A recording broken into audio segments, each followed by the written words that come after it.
memegang ikan kakap putih. Beda ya kakap putih budidaya dengan kakap putih di laut. Sebenarnya ini bukan putih ya, agak oren-oren lah, coklat. Jadi tapi ini kategori kakap putih, keluarga kakap. Harga kakap putih ini per kilo teman-teman di Muara Angke itu 75.000 per kilogram. Tentu ada penambahan kalau dibawa, misalnya langsung dibawa ke rumah atau diantar, ya mungkin naik 80, 95 gitu bisa jadi per kilo ya, karena butuh bensin.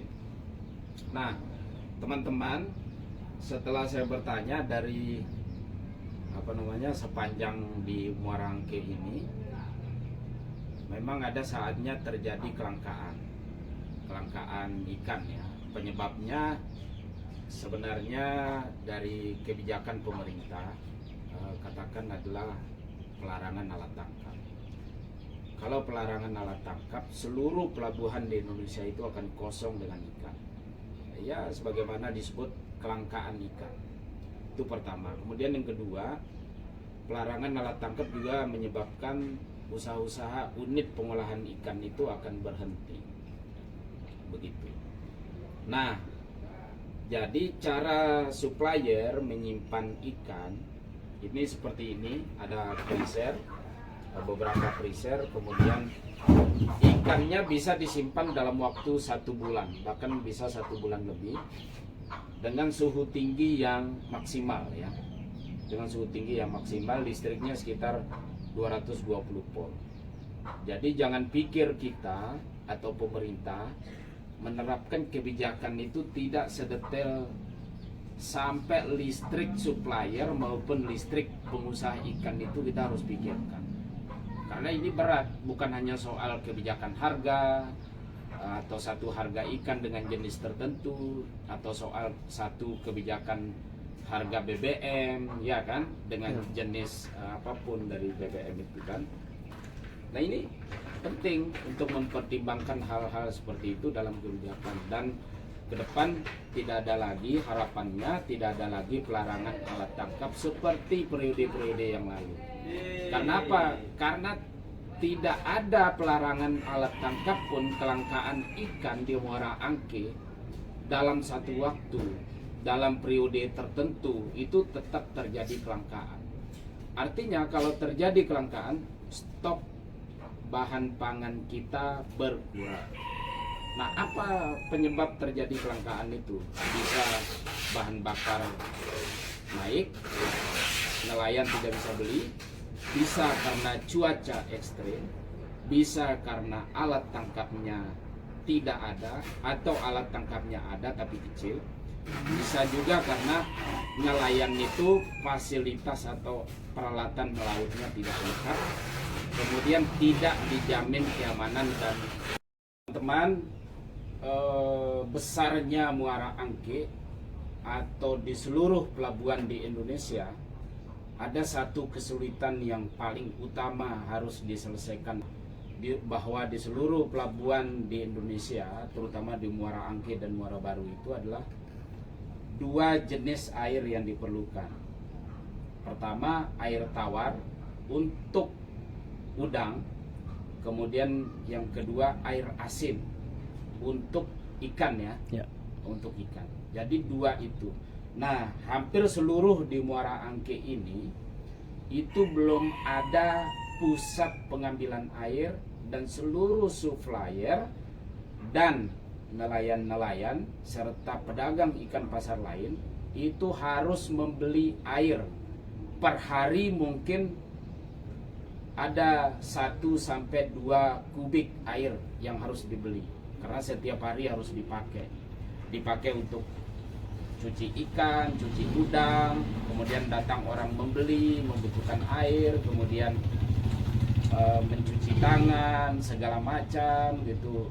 Nah, Muara Angke ini harus diciptakan sebagai pasar atau pelabuhan yang higienis, yang bersih gitu. Nah, ini sudah bersih tapi airnya nggak ada. Nah, ini adalah PR bersama, dan di seluruh pelabuhan di Indonesia atau tempat pelelangan ikan di Indonesia itu harus disiapkan air tawar dan air asin. Jadi seperti itu ya teman-teman, problem yang kita hadapi di masing-masing tempat pelelangan ikan atau pendaratan ikan. Maka ke depan saya Ketua Umum Pronelayan sekaligus Ketua Umum ya DPP Gerakan Maritim dan Pejuang Laut untuk Anies Baswedan dan Muhaimin Iskandar atau disingkat Gema Pelaut berikhtiar mendukung dalam rangka memenangkannya satu putaran dengan jumlah pemilih yang kita deklarasikan kemarin adalah 5 juta. Maka hari ini saya bagian dari perjalanan janji itu untuk memenuhi dan memenangkan pasangan Amin dengan berjalan ke seluruh pelabuhan se-Jabodetabek, baik di Banten, Jabar, Jawa Tengah, Jawa Timur, kemudian Jakarta, DKI Jakarta. Kita berjalan semua pengurus Gema Pelaut untuk roadshow, melihat sentra-sentra aktivitas pelabuhan, di mana sentral-sentral pusat pendaratan ikan nelayan yang bisa kita ajak, dan akan ada deklarasi pada 8 Februari 2024 di Muara Angke yang insya Allah akan menghadirkan nelayan, pedagang ikan, serta yang lainnya. Nah itu. Alhamdulillah kita sedang berkumpul dengan bapak-bapak kita ini, pengusaha ikan ya di Muara Angke. Beliau semua berkomitmen untuk bersama-sama memenangkan Pak Anies Baswedan sebagai Presiden Republik Indonesia bersama Pak Muhaimin sebagai wakilnya. Ini kita sudah membangun komitmen yang baik, tetapi harapannya ke depan nelayan Muara Angke harus diperhatikan. Kanan saya ini adalah Daeng Rais, beliau dari Sulawesi Selatan. Bapak kita, ini Bapak nelayan Muara Angke, tokoh, yaitu Haji Sohari. Ini tokoh, lebih hebat beliau nih daripada saya. Semua dunia pergerakan lebih tahu ternyata. Kemudian Pak Haji Dede, terima kasih saya ucapkan sudah berkenalan. Ketua APIMA, Asosiasi Pedagang Ikan Muara Angke. 5.000 nelayan anggota siap mendukung Anies. Kemudian Wakil Ketua APIMA Bapak Rahmadi Barwedan dari Medan. Oh, dari Medan ya? Tak kira di Baswedan. Dari Medan, Bapak Darmadi dari Medan. Siap juga mendukung pasangan Amin. Nah, ini tentunya nilai plus bagi kita. Saya ucapkan juga terima kasih, tanggal 8 kita ada bakar-bakar ikan di Muara Angke, tepatnya di Resto Apung dengan teman-teman semua. Alhamdulillah karena kita diterima dengan baik, dikasih makan dengan baik. Terima kasih Bang Haji. Salam santun Bang Haji. Murah rezeki, rahmatnya. Di sana nyatanya baru ada dana cuma 3. Alhamdulillah beliau turun. Beliau tuh sekarang sudah memahami itu semua. Satu lagi di Papua Barat.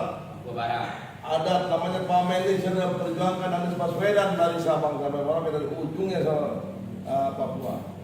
Sudah banyak ya hasil dari saya. Dari mana lagi? Dari Jawa Timur. Dari Jawa Timur, dari banyak lah. Sampai ini Muara Baru, Muara Batang semua, insya Allah semua bergerak. Insya Allah. Nah, ini.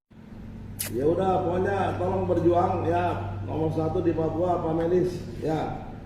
Tinggal kontak-kontak saya, ada apa ya, siap. Sama. Terima kasih. Ini berkah buat Pak Haji, berkah buat Amin. Anies jadi presiden.